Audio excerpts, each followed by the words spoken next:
Augmentation constante des disques vinyles sur les 5 dernières années, pendant que le CD s'écroule. Réapparition des bacs dans les Fnac, Furet et autres grandes surfaces. Ouverture de nouveaux disquaires. Le vinyle n'a pas dit son dernier mot. Bien au contraire, il s'offre une seconde jeunesse.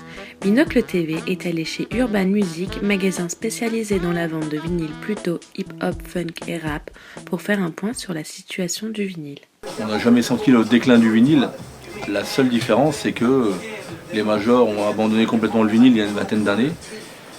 Ils nous ont dit qu'il fallait acheter d'abord des CD, ensuite ils nous ont dit qu'il fallait télécharger les albums en MP3. Et comme ça ne marche toujours pas, aujourd'hui ils n'ont rien trouvé de mieux à nous dire que pour finir, le vinyle, il n'y avait rien de tel. Malheureusement, il existe un décalage entre la sortie du vinyle et celle du disque, ce qui remet en question la place du disquaire aujourd'hui. Avant on venait chez le disquaire pour découvrir les nouveautés. Aujourd'hui on a les vinyles 2 mois après que ce soit sorti en CD, quoi. Donc des fois il y a un petit peu trop tard. Malgré son existence depuis les années 50, le vinyle reste un objet rare. Le vinyle a augmenté et en plus c'est en série limitée, ça veut dire que même l'industrie américaine ne produit plus.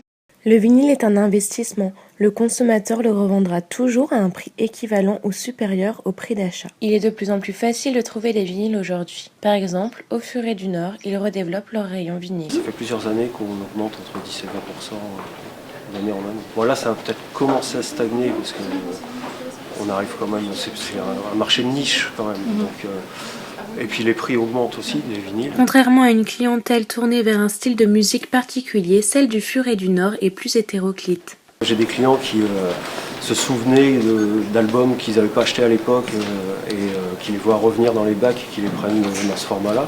Puis après, il y a une clientèle plus jeune qui achète les nouveautés en regardé, électro, etc., mais en vinyle.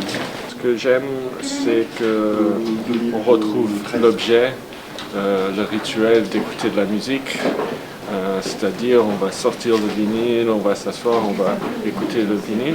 Le vinyle n'a donc pas du tout perdu de son charme. Au contraire, de nombreux passionnés de musique l'aiment pour le son si particulier qu'il aimait, mais aussi pour les pochettes qui sont parfois de véritables œuvres d'art. Oui, c'est un objet de collection, je dirais, et puis quelque chose qui donne un peu de plaisir dans la vie, comme pour certains c'est des chaussures ou des autres trucs.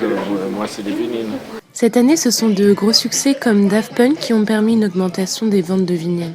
Cependant, le vinyle reste une vraie culture avec ses propres valeurs et son état d'esprit, que beaucoup de jeunes ou moins jeunes adoptent. Listening to the sister, why eat you up, cook you up, woke you up.